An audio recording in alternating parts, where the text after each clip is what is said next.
प्यारे बच्चों, आज हम कक्षा 10 की विज्ञान की वर्कशीट नंबर 8 करेंगे।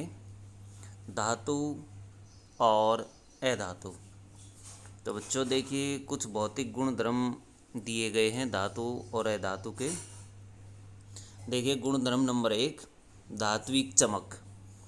धातुओं की सतह चमकदार होती है। सभी धातुएं चमकदार होती हैं। जैसे आप बहुत सारी ऐसी धातुएं देखते हैं, जैसे लोहा है, सोना है, चांदी, ये चमकदार होती हैं। इनकी ऊपरी सतह चमकदार होती है, जबकि अधातुएं चमकीली नहीं होती। अधातुओं में चमक नहीं होती। जैसे सल्फ़र है, सल्फ़र में कोई चमक नहीं पाई जाती। कठोरता। धातुएं सामान्यतः कठोर होती है। धातुएं बच्चों सामान्यतः कठोर होती हैं। इन्होंने कहा सामान्यतः, सभी धातुएं कठोर नहीं होती। कुछ धातुएं ऐसी भी होती हैं जो कठोर नहीं होती, जैसे सोडियम। सोडियम को आसानी से चाकू से काटा जा सकता है। अधातुएं अधिकतर नरम होती है। अधातुएं जो होती है वो नरम पाई जाती है। रूप। धातुएं कमरे के ताप पर ठोस रूप में पाई जाती है। धातुएं ज़्यादातर ठोस होती है, जबकि अधातुएं ठोस या गैसीय रूप दोनों में पाई जाती हैं। आघात वर्ध्यता। कुछ धातुओं को पीट पीट कर पतली चादरों के रूप में परिवर्तित किया जा सकता है। इसे धातुओं के इस गुण को आघात वर्ध्यता कहा जाता है बच्चों। आघात वर्ध्यता ऐसा गुण जिसमें धातुओं को पीट पीट कर चादरों में परिवर्तित अथवा बदला जा सके। जैसे लोहे के लंबे और चौड़े गेट बना दिए जाते, खिड़कियां बना दी जाती, पीट करके उसको फैला दिया जाता है। तो ये गुण पाया जाता धातुओं के अंदर, जबकि ये गुण अधातुओं में नहीं होता। तन्यता।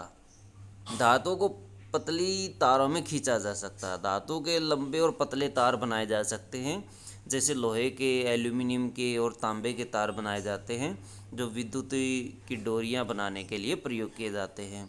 तो ये गुण भी बच्चों धातुओं के अंदर मौजूद होता है, लेकिन ये अधातुओं में नहीं होता। अधातुएं तन्य नहीं होती। अधातुएं भंगुर होती हैं। यदि इनको पीटा जाए तो ये टूटकर बिखर जाते हैं। जैसे कोयला। कोयला कार्बन का एक रूप है। कार्बन अथवा कोयला, जब उसको हथौड़े से पीटते हैं तो वो टूट करके बिखर जाता है। विद्युत व ऊष्मा के चालक। सामान्यतः धातुएं विद्युत व ऊष्मा की सुचालक होती हैं, जबकि अधातुएं जो होती हैं वो कुचालक होती हैं। तो बच्चों, धातुओं के अंदर से आसानी से विद्युत और ऊष्मा चल सकती है। जैसे डोरियां जो बनी होती है बिजली की, वो सारी की सारी धातुओं से बनी होती हैं। उनमें जैसे तार होते, तांबे के तार, इसमें से आसानी से विद्युत और ऊष्मा भी चल सकती है। तो ऊष्मा बच्चों, जैसे बर्तन बनाए जाते हैं, खाना पकाने वाले बर्तन, वो इसी वजह से बनाए जाते हैं क्योंकि धातुएं ऊष्मा की चालक होती हैं। एल्यूमिनियम के बर्तन बनाए जाते हैं, स्टील के बर्तन बनाए जाते हैं, ये सब धातुएं होते हैं। धातुओं के गुण, सुचालकता गुण की वजह से उनके धातु के बर्तन बनाए जाते हैं, जबकि अधातुओं में ये गुण नहीं होता, जिसकी वजह से बर्तन और तार बनाने में, बिजली के तार बनाने में इनका प्रयोग नहीं किया जा सकता। धावनिक अथवा धावनिक। धावनिक जो पीटने पर आवाज़ उत्पन्न करे। धातुएं कठोर सतह से टकराकर आवाज़ उत्पन्न करती हैं। जैसे घंटियाँ बनाई जाती है बच्चों, स्कूलों में घंटियाँ होती हैं, ऑफिसों में घंटियाँ होती हैं, वो धातुओं की बनाई जाती हैं क्योंकि वो आवाज़ उत्पन्न करती हैं, जबकि यह धातुओं में धावनिक गुण मौजूद नहीं होता। आइए बच्चों, इससे संबंधित कुछ क्वेश्चन करते हैं। इससे पहले एक नोट देखिए। मरकरी कमरे के तापमान पर द्रव होती है। मरकरी एक ऐसी धातु जो कमरे के ताप पर द्रव अवस्था में पाई जाती है। ग्रेफाइट, यह विद्युत और ऊष्मा की सुचालक होती है। ये अपवाद होता है बच्चों, ग्रेफाइट। ग्रेफाइट एक अधातु है, जबकि यह धातु पर बताया गया था कि यह धातुएं जो होती है वो ऊष्मा और विद्युत की कुचालक होती हैं। कुचालक जो विद्युत और ऊष्मा का बुरा चालक होता है, यानी चल नहीं सकती जिसमें से विद्युत और ऊष्मा, जबकि ग्रेफाइट एक ऐसी धातु अधातु है जिसमें से विद्युत और ऊष्मा चल सकती है।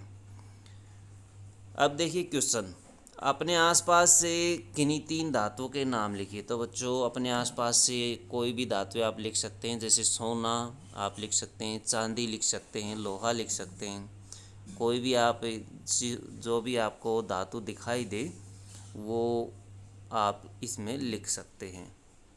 तो ये 3 धातुएं मैंने लिख दी हैं। दूसरा क्वेश्चन देखिए बच्चों, विद्युत के सुचालक से आप क्या समझते हैं? विद्युत का सुचालक कौन सा होता है? सुचालक वो होता है जिसमें से विद्युत आसानी से गुजर जाए, जिसमें से विद्युत आसानी से गुजर सकती है या पास हो सकती है बच्चों, तो उसे सुचालक कहा जाता है। अधातु के कोई 3 गुण लिखिए। तो बच्चों अधातु के कोई 3 गुण आप लिख सकते हैं। अधातुएं ये लिख सकते हैं आप। अधातुएं अधिकतर नरम होती है, गैसीय और ठोस रूप में पाई जाती हैं। ये आघातवर्ध नहीं होती, तन्य नहीं होती, ऊष्मा और विद्युत की कुचालक होती हैं। ये गुण आप लिख सकते हैं धातुओं के। आघातवर्धता और तन्यता का अर्थ समझाएं। तो बच्चों इनकी परिभाषा आप लिख दें दोनों की। यहाँ से आप इन दोनों की परिभाषा लिख दीजिए, आघातवर्धता और तन्यता उठा करके ये, तो ये दोनों में अंतर भी हो जाएगा और इनकी परिभाषा भी लिखी जा सकती है। प्रश्न नंबर 5 है, एक धातु और अधातु में कौन दवानिक है? कौन दवानिक होता है बच्चों? धातु होती है। तो आप ये लिख सकते हैं। तो बच्चों ये थी आपकी साइंस की वर्कशीट। वीडियो अच्छी लगे तो लाइक करें, हमारे चैनल को सब्सक्राइब करें।